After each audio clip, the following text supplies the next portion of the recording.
Hello students, you are welcome to economics online class. We are discussing the 8th chapter Indian economy before and after independence. In the last class, we completed the problems of British rule in India and important industrial policies in 1991, an industrial revolution 1948 at 1956, and then green revolution also we completed. So today in this video we have to discuss about weakness of green revolution and second green revolution, large scale industries. Okay, let me see. So weakness of green revolution. So we developed the high yielding varieties and we achieved more in the green revolution, but the weakness of green revolution also we have. What are the Indian agriculture was the gamble of the monsoon. Okay, still a gamble of a monsoon. So we depending upon the monsoon. That's why this strategy needed heavy investment in seeds, fertilizer, pesticides, and water. These facilities are very important during the failure of monsoon. So that the government need to invest heavy investment in the seeds, fertilizer, pesticides, and water. The income gap between large, marginal, and small farmers had increased because of this gamble of monsoon. And gap between the irrigated and rain-fed areas had widened. Okay, because of failure of rainfall, the irrigated facilities need, so that the gap between the irrigated and the rain-fed areas had widened. Except in Punjab and to some extent in Haryana, farm mechanization had created widespread unemployment among agricultural laborer in the rural areas. So it developed the unemployment among the agricultural laborer. So larger chemical use and inorganic material reduced the soil fertility and spoiled human health also. Because we huge number of fertilizer, pesticides used in the agricultural field, it spoiled the land and also the human health. So now the government encouraging the organic farming.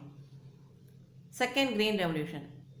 So the government of India had implemented second green revolution to achieve higher agricultural growth. So after the first green revolution, the government decided to start a second green revolution to achieve higher agricultural production. The target of the second green revolution was to increase 400 million tons of food grain production against about 214 million tons in 2006 to 7 they fixed earlier. This is to be achieved by 2020. Okay. In agricultural sector, the growth rate of 5% to 6% has to be maintained over next 15 years. So they decided to increase the agricultural production. So there may be changes in these statistics. Maybe changes they said here itself. So we know that we are experiencing the pandemic period, 2020 to 21 pandemic period. Whether they achieved or not, we don't know. Okay, if we going to taking any statistics, we can understand about the achievement about second green revolution. Requirements of second green revolution. What are the requirements? Introduction of genetically modified seeds which double the per hectare production. So this is their requirements, and they want to contribution of private sector to market the use of GM foods. What is GM foods? Genetically modified foods. Okay, contribution of private sector to market the usage of genetically modified foods. Government can play a key role in the expediting irrigation scheme and managing water resources. The government work is expanding irrigation schemes.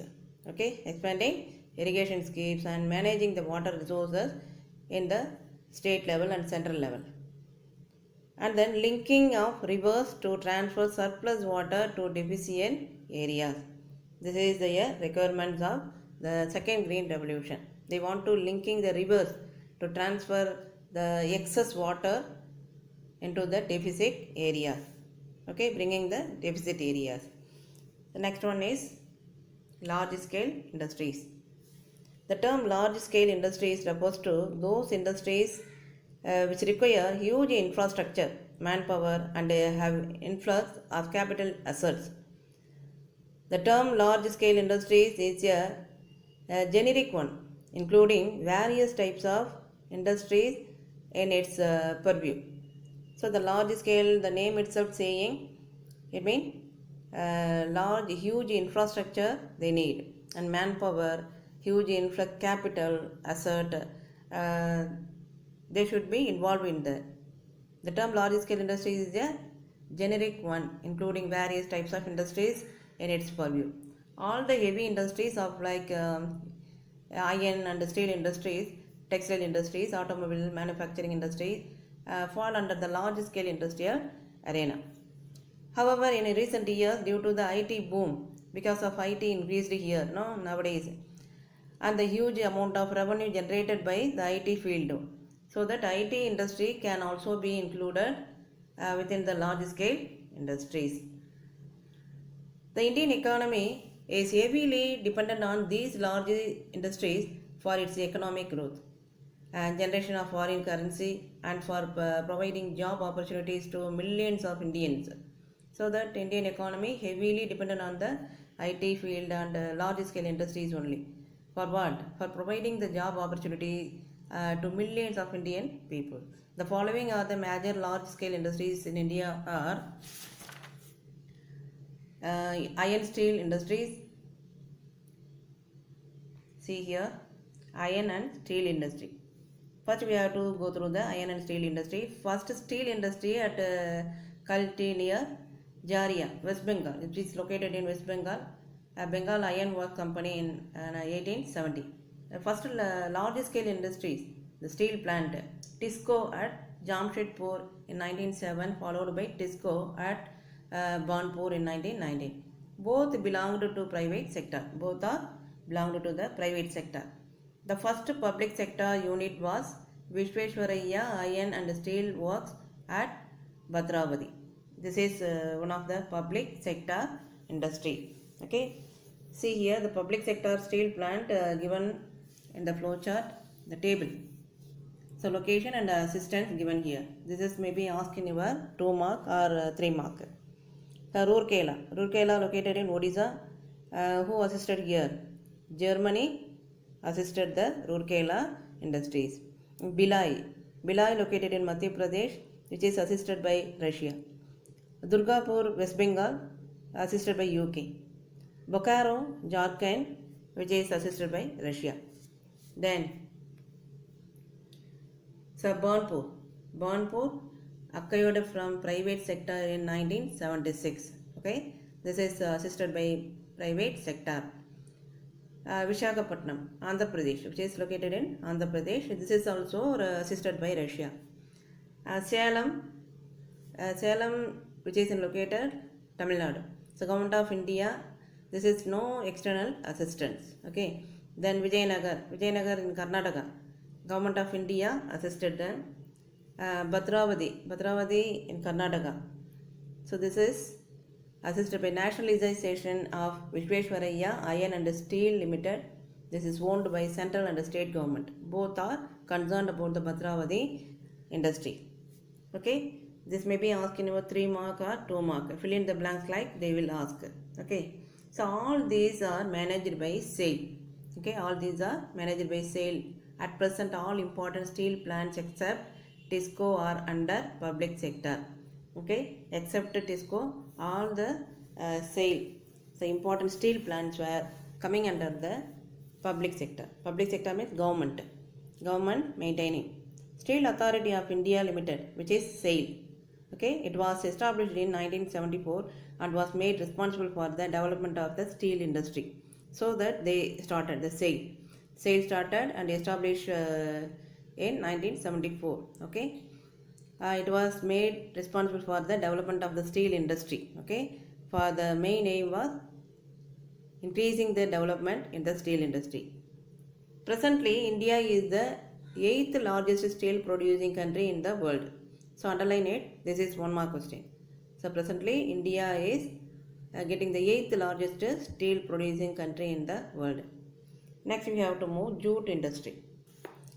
So jute industry is an important industry for a country like India because not only it earns foreign exchange but also provides substantial employment opportunities in the agricultural field and also the industrial field. The first modernized industrial unit was established at Reisha in West Bengal 1855. Okay, underline it. These are the one mark questions. The jute industry in the country is traditionally export oriented. Okay, traditionally the jute is export oriented. They started. India ranks the number one in the raw jute and jute goods production and number two in export of jute goods in the world.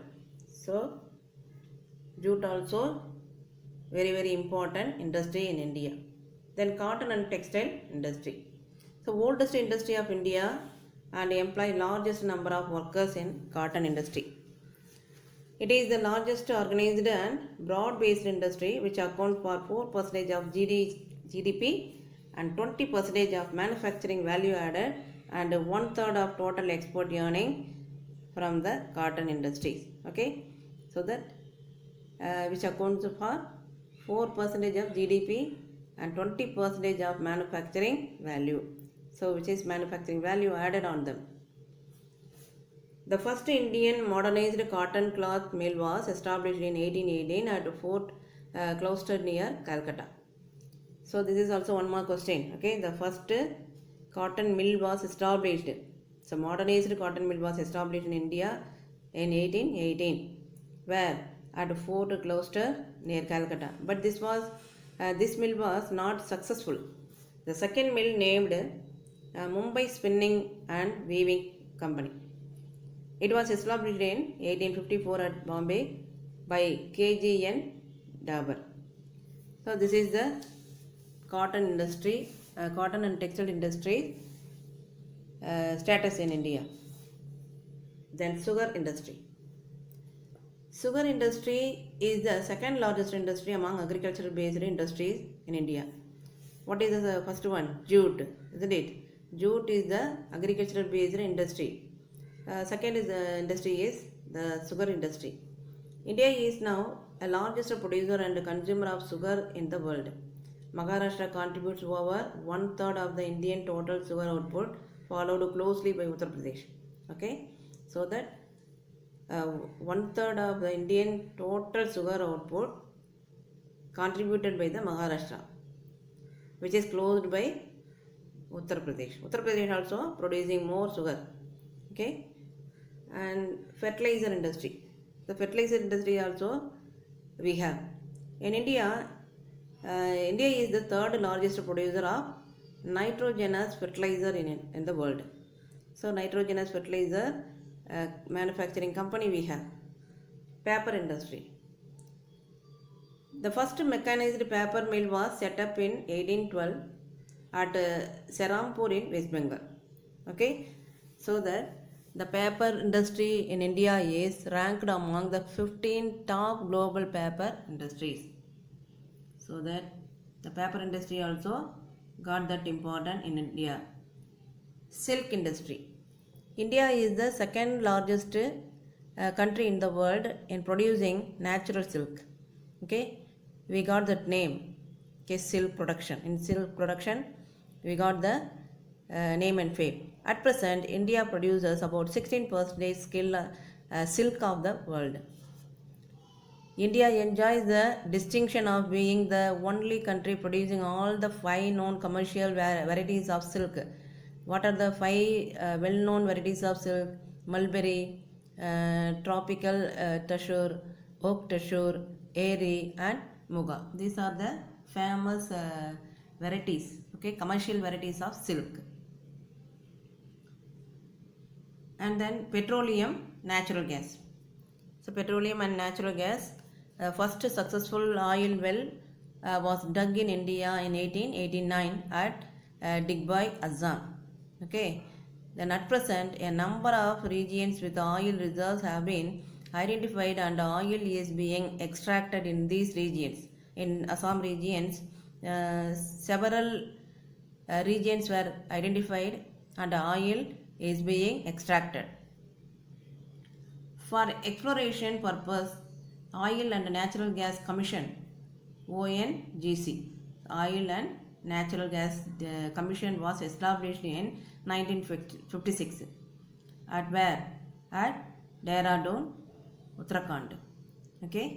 Their important work is identifying the oil and natural gas areas. Okay. These are the status of industrial large scale industries in India. Okay. So go through the video carefully. Today we completed the weakness of green revolution and second green revolution, large scale industries. In large scale industries, iron steel industries, jute industry, cotton industry, textile industry, sugar industry, fertilizer, paper, silk, petroleum and natural gas, everything we discussed. Okay, you have to write taste in the topic. Okay, topic wise you have to write.